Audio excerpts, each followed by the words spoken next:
Welcome back, everyone. Hope you got a quick bite. Maybe you caught up on emails. Yeah, I haven't caught up on emails since 1998, but we live in hope. Okay, we have more amazing speakers lined up, not to mention a conversation with Trevor Noah, so stick around. But next up, I'm thrilled to introduce a conversation with the people who lead DEI in business. Yeah, the ones who wake up each day and it's their job to sort out diversity, equity, and inclusion. And I can say from experience, it's a lot. And the honest truth is, sometimes it feels like we're really letting people down. And sometimes it feels like we're changing the world. But we also have the opportunity of a lifetime. We know that. So please join me in welcoming my fantastic panelists. First, we have Melonie Parker. Melonie is Google's Chief Diversity Officer. Next, we have Travis Robinson. Travis is Spotify's Global Head of Diversity, Inclusion, and Belonging. Then we have Shannon Schuyler. Shannon is PwC's US Chief Purpose and Inclusion Officer. And next up is Carin Taylor. Carin is the Chief Diversity Officer at Workday.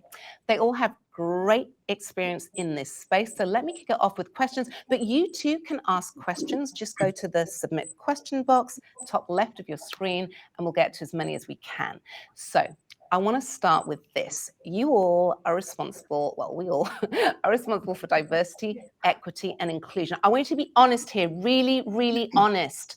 Are you scared of saying the wrong thing? And how do you deal with that fear? Anyone brave enough to go first? I'll jump in. And when I think about how you even kicked this off, and I wrote it down, you said you can either change the world or you'll let people down.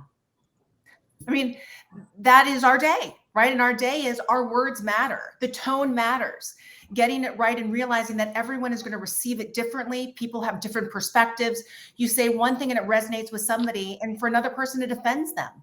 That's scary, right? That's hard, knowing that those actions that you take can really uplift the world, or can take the hope that somebody had of being in a place of equity and parity and successful, and take that wind out of their sails. And so I think one of the things that we work on is actually making sure that people aren't scared, or that they confront that, and they confront the vulnerability with authenticity and say, I might not get this right, but my heart is in the right place to get it right. And trust me that that's what I'm trying to do. But does that get scary? Yes, because the stakes are high. And I think we've all realized how high, and we've all realized that we may very well be at a tipping point. And to make ourselves go back because we said something, that does bring a lot of fear into it. But gosh, there's so much hope too. So I want to ask, I mean, you talk about the stakes being high. Melonie, how high have the stakes been for you personally and professionally? The stakes are high. At Google, I refer to us actually as leaders and learners, and we do both transparently. And in those times of learning, the vulnerability and the fear that we're up against is huge, but it requires courage. And so I'm probably a little bit scared, to be honest, every day. But I show up, and I really define courage as being scared, but showing up anyway. And if not us, then who?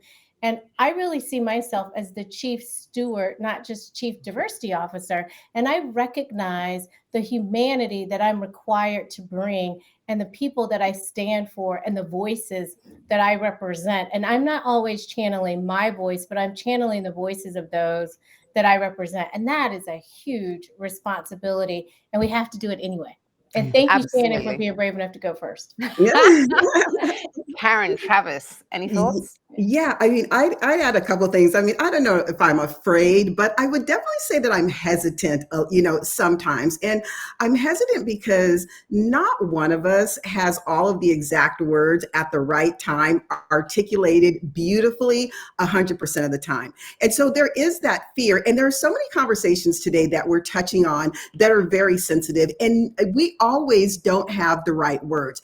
Even as chief diversity officers and chief people officers, there are things that are happening today that even we are tripped up on. So hesitant, yes, but similar to what Melonie said, I stick behind the courage as well, because if we don't get to a point to where we can actually have these conversations authentically, we're not going to make the progress that we need to make. So I think we need to get rid of the fear, right? Shed some of that fear, pull up the courage and really think about how we make more progress in terms of having the conversation. We can't I stop. love that. I love that. Shed the fear. Travis, I'd love to know how you think about that. And maybe you can segue us into this key question. How do we get majority groups to engage? Because there's a lot of fear there among majority groups as well. Sure. Yeah, and I mean, I think the reality is this is a relationship business, and I mean, Oona, kudos to you and the team. This summit has been fire is the only emoji. I know we're having some emojis here, but it's been real. The conversations have been real, and listen, I think fear and shame is real, right? I think we do have that space to, or we also face that, and even from a spectrum of imposter syndrome, like some of the others panelists were mentioning. I mean, but it's, you have to show up. You have the opportunity, and we also, people are looking to you. Melonie, you mentioned about channeling the voice of those underrepresented or who haven't been heard or who have been historically excluded. That is your role in the spaces that you have the opportunity to exist in. You have to bring that with you. And that gives me courage, that gives me bravery. But listen, it's a daily intentional action to show up and show out. To your point, Oona, about the majority. Listen, I think once again, this is a relationship business. People matter. The conversations and the relationships that you establish with the business, with individuals inside and outside, they matter. And that's how you are going to establish trust. You're going to be able to get action across the finish line and be able to influence and wield influence in those types of conversations. It isn't easy. And I think we start about, are we scared or about, the conversations are saying the wrong thing? The reality is most of those majority folk, they are scared, and they have been scared straight to all of these, memorandums and this pledge or that pledge back in 2020, rightfully so. But listen, I think, folks are still scared about what the Black folks are going to say to them. What is the CDO going to have a conversation with them about today? Or, about their hiring or product inclusion. The reality is you have to establish relationships and you have to establish trust before you can, go on the journey with them to make some action happen. Well, look, I love this point about trust, and anyone, we can come back if anyone wants to pick up on these. But the point about trust, for a lot of underrepresented groups, their actual experience in tech and other companies isn't actually reflected in how majority groups think they are experiencing the same company. And often that experience only comes to light if you're actually really going deeper with diversity, equity, and inclusion data. So I wanted to ask you, starting with you, Carin, how does your company think about publishing your DEI data? And what would you say specifically to companies who haven't yet publicly published their DEI data? And I know what it's like to be in that position, and it is hard to get there. Have you got any advice or thoughts? It's a great question, Oona. Thank you. And I would say, at this point in time, data is king. You have to share the data. For our, I would also say that each one of us, we're on our own journeys, right? You are on your own journey. And so when you share that data, it's got to be a part of your culture, your company. But what I will say, though, is the more you share the data, the better progress you'll actually make, because not only are you putting it out there, but your employees actually want to see your companies do better. And so I would say put the data out there. But one of the important things, I think, as we were thinking about data, is to be able to look at it beyond the aggregate level of data. We can't just assume that all of our women or all of our Black people or all of our LGBTQ people are having the same experience because we're looking at data at an aggregate level. What we really need to do is start breaking down that data from points of intersectionality so we can better understand whether or not our Black female millennials are having a very different experience than our white baby boomer males, right? You have to be able to break down the data at those levels to really uncover whether or not the experiences are the same. I also believe very strongly that as you're talking to your leaders, you need to start with the data. You need to start with the data, and you need to start with the emotional side of how this is actually impacting your workforce as well. You can't just talk about the data in one way. You've got to bring bring those stories in, and those real stories about the impacts that are happening to your employees to really be able to make an impact. So I would say, yes, we're all on our own journey. The more you share the data, the more you're going to be able to do something about it. Yeah, and I'll ask Shannon to come next. I do just want to flag that a lot of people listening to this, they'll go to their company and say, we're going to publish that data, and they're going to hit a legal brick wall. So I've been there. It's hit me over the head in the past, not now. But I would say to people, have a look in the ACT report, because it does talk specifically at some of the ways you can get around that legal risk. I do think people need to be clear-eyed. It's not an easy thing to do. Shannon, what would you add? Well, I think it's really bridging together the things that Travis and Carin were saying, that when you look at the majority, I think so many times we put them also in one group. And so Carin, to your point, you look at members of the white majority who are LGBTQ+, who are veterans, who are disabled, who have a very different experience than people aren't that group. And yet they're put into a group of maybe people who don't understand their privilege and don't understand why we need to move forward. And so it's looking at those things and also realizing that, we have to look at the data, because this is emotional. Right? It's emotional if somebody feels like they didn't get a job, and I didn't get a job because I'm a white male and this. Well, but let's look at the data. Let's look at, yes, individually you can feel that way, but this is not a zero-sum game. And to have change, that means things look different. But I think it's grounded in the humanity of that individual and their feelings, because they're real and they're there. But then you can look at the data and say, but we're still not close. So I know that feels that way, but we need you to be a part of this journey, because we're still not close. And realizing that that has to be a part of the narrative in the conversations as you want to bring people in, because without that majority, we can't get done what we need to get done. We needed their power behind this to allow other people to be able to succeed. Oona, the word I'm hearing it come through is humanity.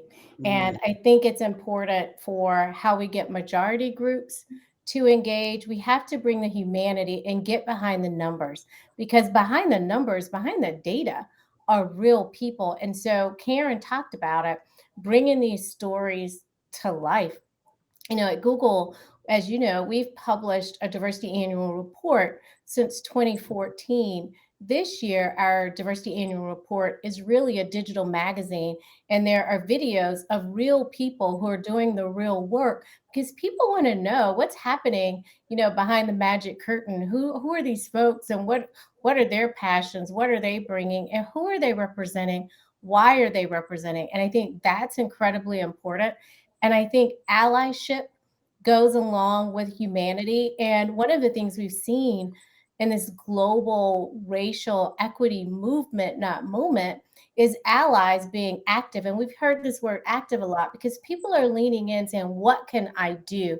And answering that question for majority groups is incredibly important, and incredible opportunity to invite majority groups in and to build some skill and capability to really operate across differences, because that's what we're asking managers and leaders to do, is to really lead across difference.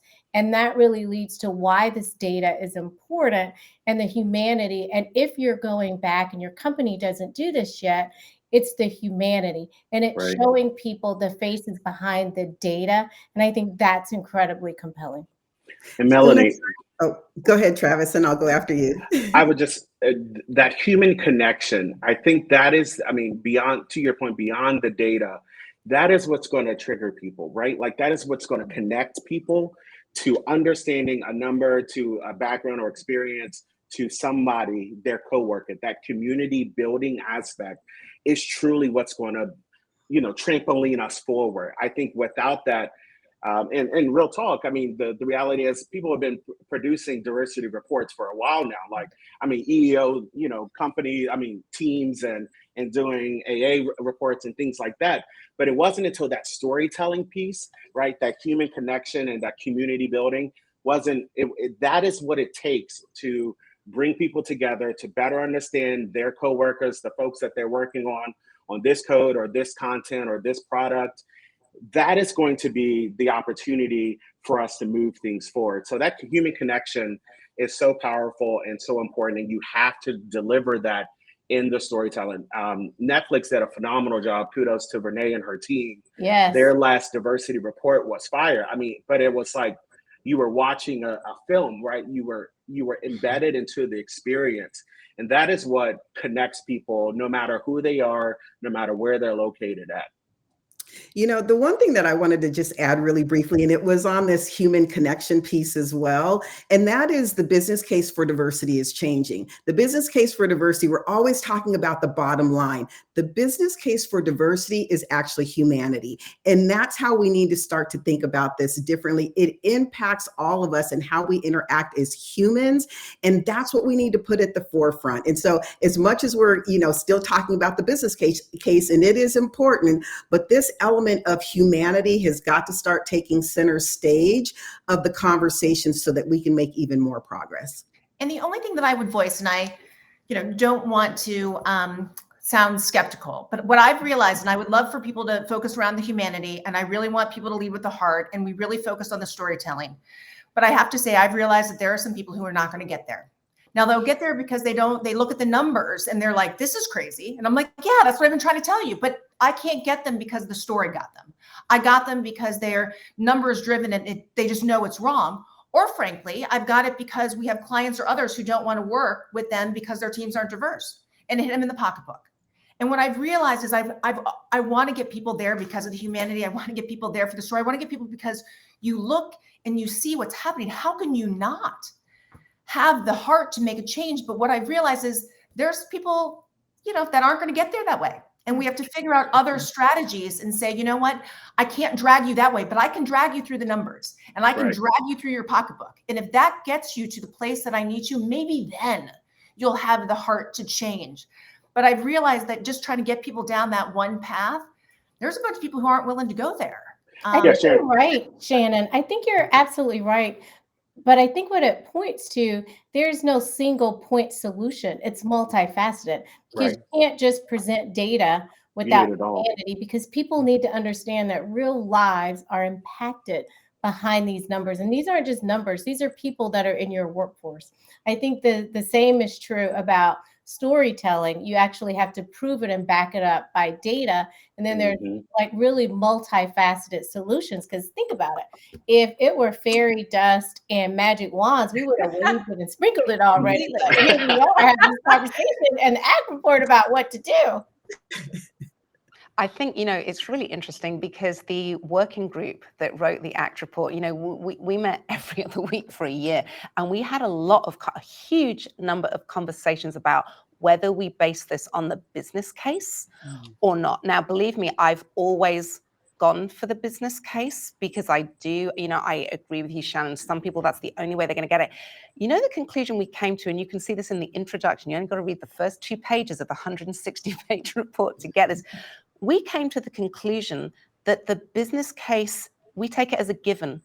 Of course, diverse teams are going to do better than those that aren't. But actually now, we also need to go beyond the business case. And the ACT report was written from an ethical point of view as well. Just saying, we have to take a more inclusive approach towards business and a more business approach towards inclusion. And so that's what I really wanted to get us onto as well. There are so many things I could pick up on what you said, but why isn't DEI embedded in companies like other business priorities are? And how do we change that? I don't know who wants to kick off with that. Whoever would like to go. I'm happy to kick that off, Oona. I think because people think that diversity, equity, and inclusion is standalone, and it's not. It's embedded in everything that we do. So we have to intentionally embed it in the people strategy, in the talent management work, in the products that we're building or the services that we're providing. It doesn't show up organically. And I think that's why, because you can't distill it out like a separate, like human resources program, like recruiting or compensation or org development or learning and development or HR business partner. I think it's the intentional focus, and it has to be embedded in every way possible. Okay, now listen, sorry, go on, Carin. And then I just want to encourage people, put a question if you want us to ask you a question. Look, tech industry, I have an icon. It will show me your questions. So do tell us. Carin. Actually, I was just going to add to what Melonie said, and I think part of it also is that DEI has never been a regular part of the employee life cycle, right? You start with recruiting, you start with sourcing, and you end with someone exiting your company, but we haven't talked about DEI as part of the employee life cycle. And I think once we do that, and we start to talk about how DEI is embedded throughout all of those processes, then I think it will become a part of an ingrained part of the business. But the other thing is, even thinking about the employee life cycle, where that does not cover is how do you get DEI embedded into things like your product or into the policy changes that are happening as well. That's where we need to continue to extend our thinking around the impacts of DEI and really think about how in every facet of the business, you need to have this theme of inclusion, belonging, equity, so that you're looking at it so that you're looking at it across the board and not just one dimensionally. Okay, And well, Carin, look, I think that gets us, Travis, I will come to you now. sure. I think that gets us onto one of my predictions for the future of DEI, but I'm going to ask you all for your predictions for the future of DEI. Before I do that, Travis, back to you. No, I think I just want to double stamp everything the folks have been saying. You know, I'll be that one today. I'll do it today, Oona, for you. Go on, Travis, come You said on. keep it real. You Keep said it keep real it real. and honest. Listen. I think we've overextended ourselves in just about inclusive hiring, like from a representation, just about hiring folks and not thinking about what Carin and Melonie and Shannon were talking about as the product part, right? The content development piece. And to your conversation about Idris earlier, it has to go beyond just the people in the walls, right? The virtual walls, wherever you might be. It has to go into how you show up as a brand, as a platform into this world. So your product, your consumers, thinking about how you are having audience engagement with individuals from historically excluded communities. We have to double down on that just as much as we have with getting the right and getting more diversity in our workforce. We have to think about what content we develop, what products we develop, and how we are inclusive in developing those and what audience we're engaging with. So I just think it's so important for us. And at Spotify, in our studios world, we have been really drilling down and talking to them about this. And I think about the future of the business for our side, on the Talk Studio side, is that the more we think about audience engagement and multicultural audience engagement, the more you're going to see people more interested into who you are as a brand and the values you stand for, which rolls back to what Carin was talking about, the employee life cycle from a recruiting standpoint and attraction standpoint. It has to be both sides of the spectrum, both sides of the coin, to be able to get this stuff sticking. But Travis, I want to double click on that for a minute, because I was going to say, I'm going to come to you all now and ask you for your predictions for the future of DEI. What big themes do you think we're going to see, or which directions are we going to move? I have been, in this space for a long time. I think the first time I had the title Chief Diversity Officer was 2008, right? And at that time, 99%, maybe 99.9% of what people did in DEI, which was always within HR, was the HR systems side of the house. Super important, as we all know.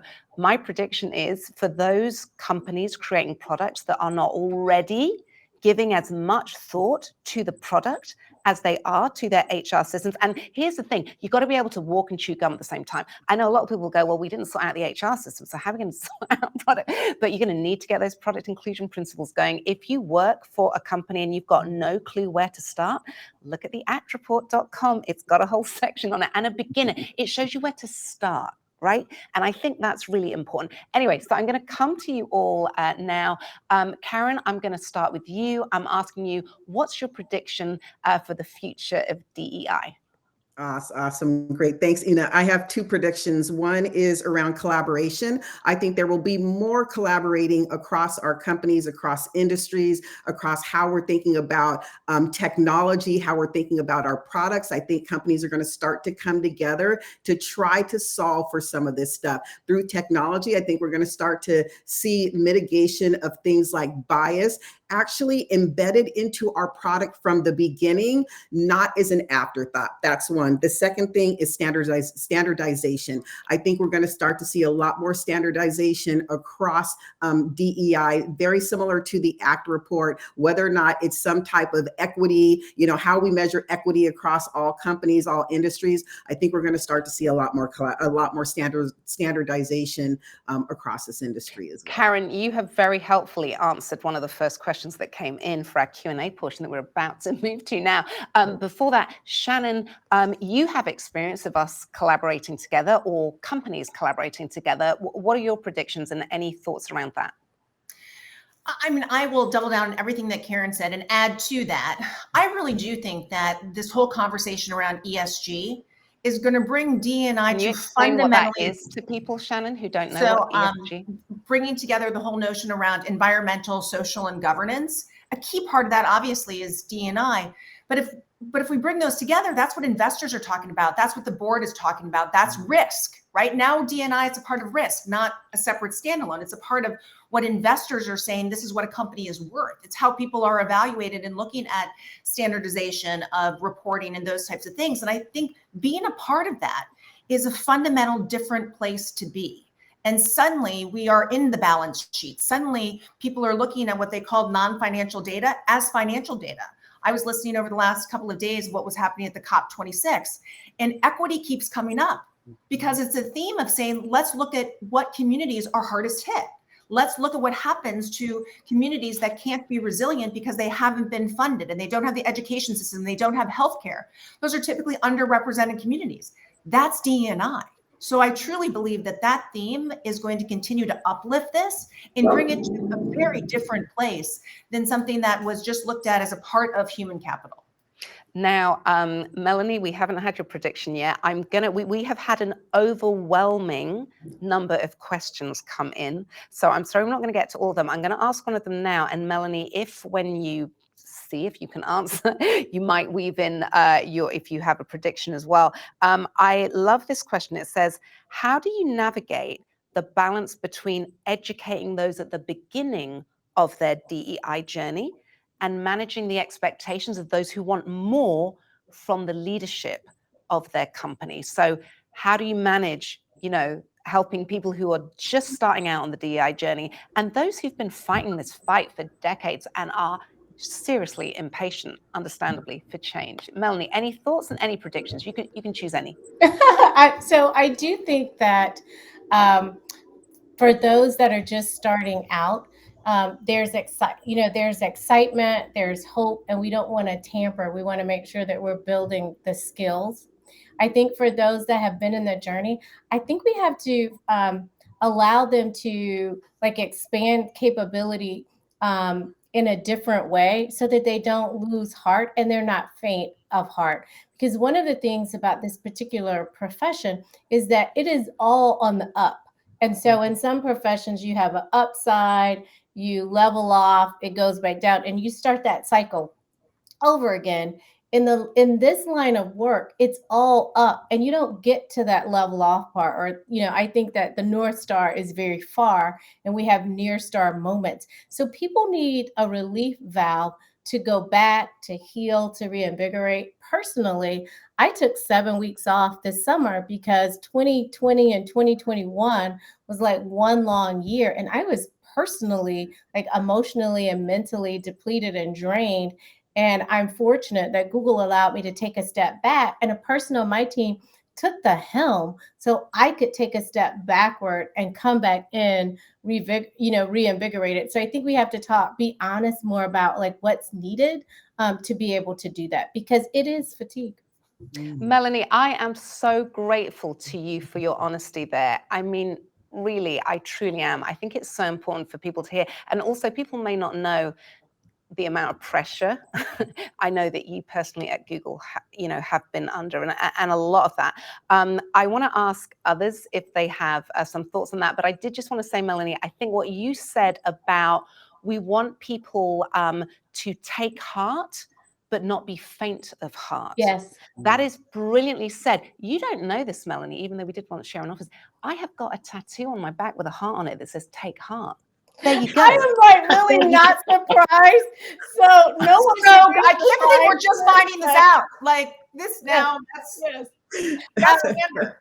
Oona, my predictions though. So I predict product inclusion, absolutely, because it's not just how we build our workforce, it's how we build our products, how we build our services. So I think we'll see more of that. I think more of a focus on intersectionality. We won't flatten people into a single dimension. We'll do more to recognize the whole person. And DEI professionals will have more business acumen, and they'll look at the science of the work, not just the passionate arts part of it. Wow. Okay. Who wants to Yeah. add to that? Nothing to add. That should be a period, and just leave it at it as is. Melonie, you said so many good things on that, and just the mental health aspect of things is so real. Jason Maiden, he has a quote that he mentioned at an inclusion summit at Spotify years ago. He said, "This is hard work, but it's hard work."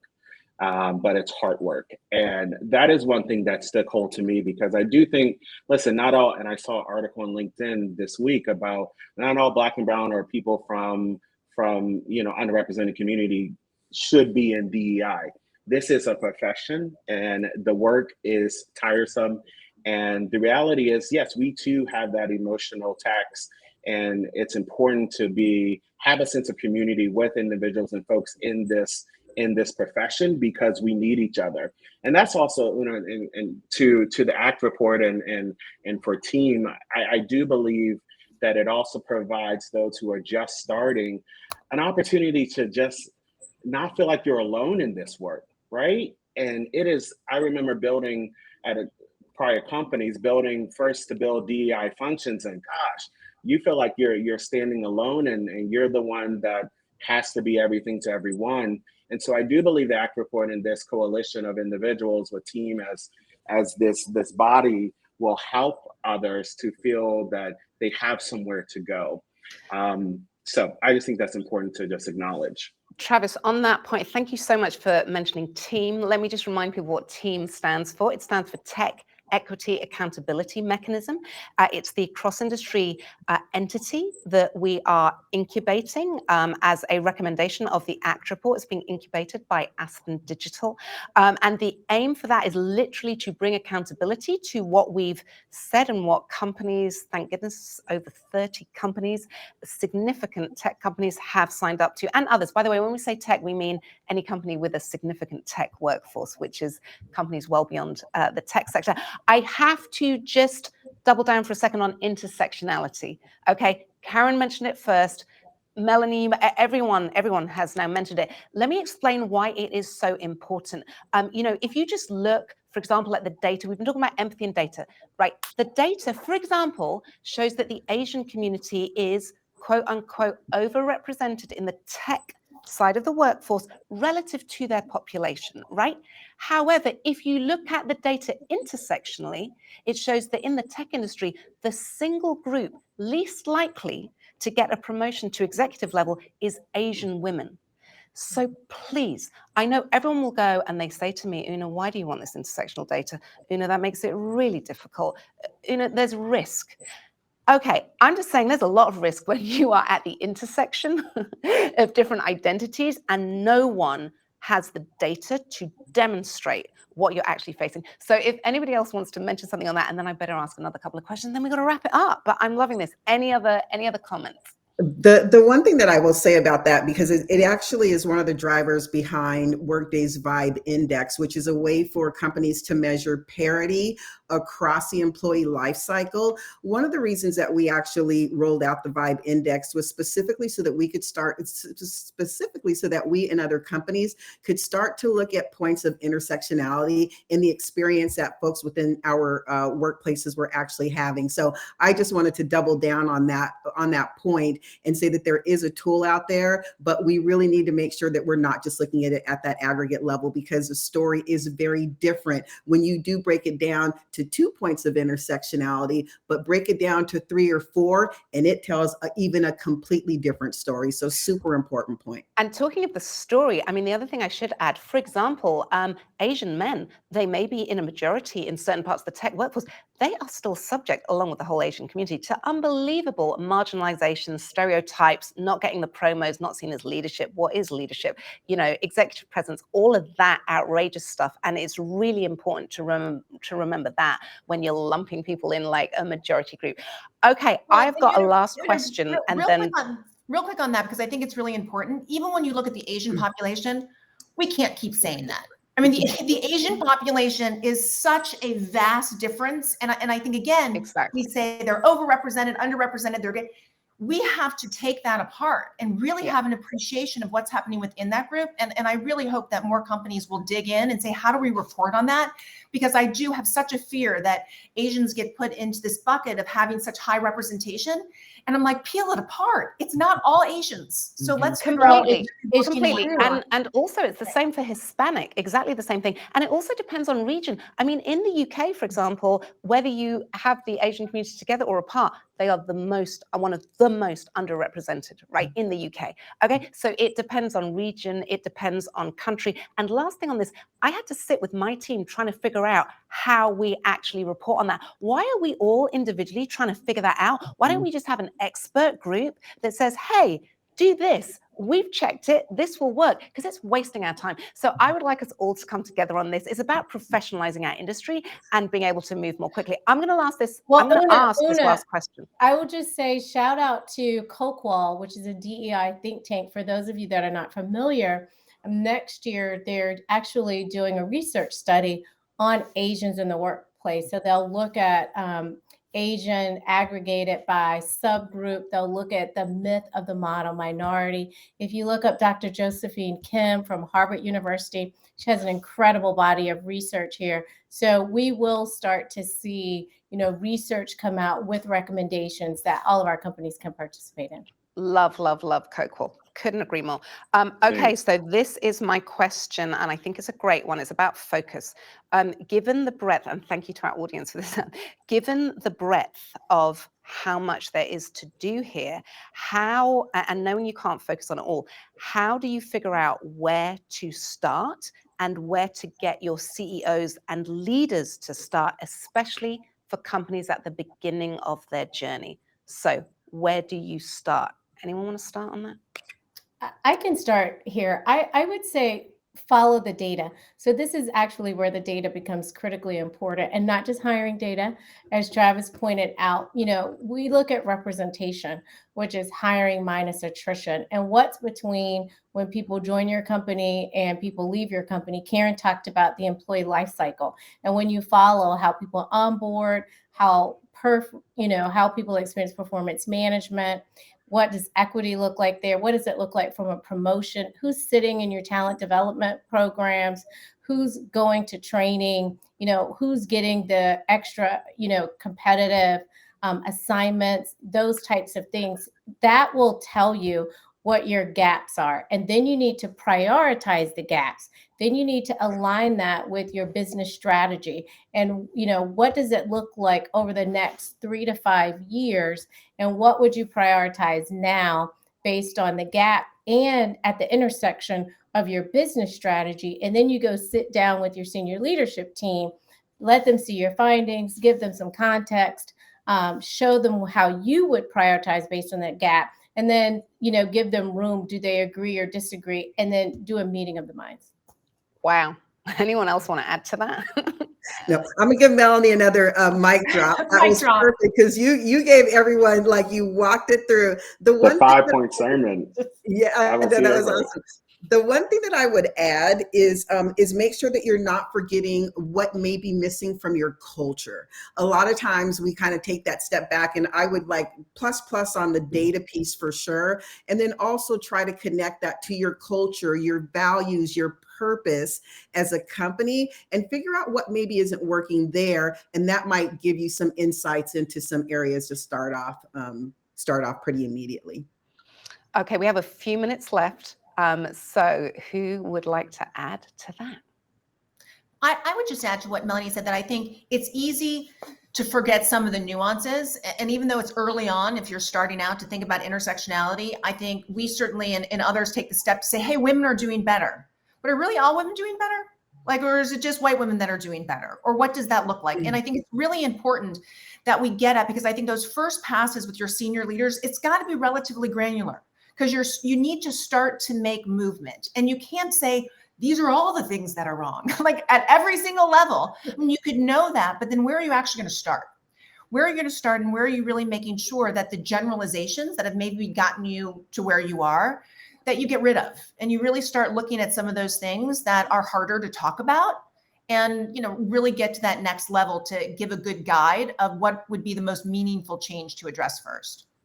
Employees are also very insightful, right? Right. So you also ask your employees and they'll tell you exactly where you need to spend some time focusing. And I would just say real That's a quick, great point. just the tool to do that for us, it's we call it our tune in survey here at Spotify. We do it twice a year. It's our employee engagement survey. And then back to Melonie's point and Oona, what you mentioned earlier about intersectionality, scraping the data and looking at the data to see what is the experience for individuals that actually are at the intersection. And I think from a prioritization exercise standpoint, you have the employee engagement experience, what your employees are experiencing from a workplace culture standpoint, where are their pain points, how you have regressed or progressed in some of those specific areas of opportunity, but also looking at the 3 to 5 year. I think Melonie, you mentioned that as well, the business priorities. So for us, we're looking at both. And I'm in that moment right now, right? We are having that conversation about prioritization for not only for 2022 as we go into this new year, but also looking at 2025. How are we making the priority steps accordingly? But you got to be agile in the moment. In all of that preparation, you got to flip and you got to flex and you got to groove with the vibe. You got to move and shake. And that's going to be so important for you, for individuals who sit in these seats or are starting their journey, or even if it's a volunteer and you're building up your 5-point sermon or your bullets for that conversation with your HR team or your CEO. Start with seeing what your employees are experiencing, but also just know that things might change and things might shift, and you have to be at the pulse of culture. And as we have found out, over these last 2 years, the world moves at a fast pace, and we can no longer be behind the ball. We need to be at the pulse.